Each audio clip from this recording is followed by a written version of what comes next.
בואו איתנו להכין עוגה. קודם כל מארגנים את המצרכים, ואז שמים בקערה 2 כוסות ביצה.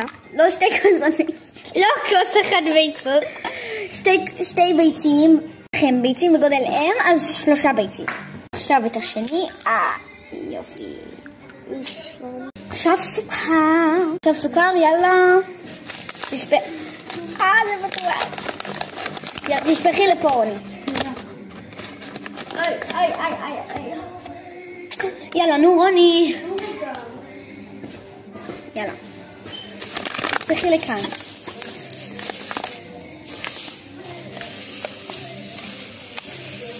עוד. זהו. סטופ. יופי. מוש. מערבבים. היטב. אוי, אמא לזה לא. הנה. מערבבים. אתי מעורבב. כוס שמן. כוס. קצת רגע. אני wanna fry. bit. פיש. מושלם. לא להרבה. הפכנו מים פושרים ועכשיו מים 3 חמישיות מים מוצאים. שופכים. 2 כוסות קמח. 1. וואי רוני גזר. 2. וואי מלא, שפכת את כל הקמח פשוט בלי לחשוב. חכי אבקת אפייה. כשתדעו זה אמור לצאת מאוד עליל, אז כן, אל תיבד. זה אמור לצאת ככה.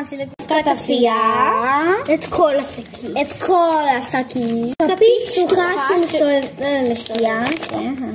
כפית שטוחה. בסדר, זה בסדר. 4 כפות קקאו. 3. נו, זה לא יוצא. 3, אוקיי, אפילו שמו קצת יותר מדי. מערבבים. וואי, תקשיבו, אני תמשיך לערבב. זה כל כך... וואי, זה כל כך מספק, אני ממש אוהבת לראות את זה. וואי, כן, מלא, זה נראה מושלם. תקשיבו, זה נראה מושלם, ויש לזה ריח מושלם. רוני פה... התבנית שלנו, זאת תהיה התבנית שלנו, זה לא קצת גדול. אוקיי. אנחנו נהיה רפייה ועכשיו אנחנו משמנות. קבלו שיטה, שופכים. נו, זה יכול להיות אפילו קצת הרבה. כבר סיימנו.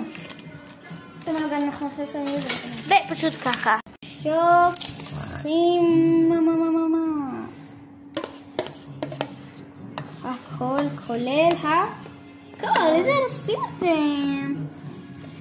זה בתנור. תעקבו לחלק 2 שאנחנו מגשטות את העוגה.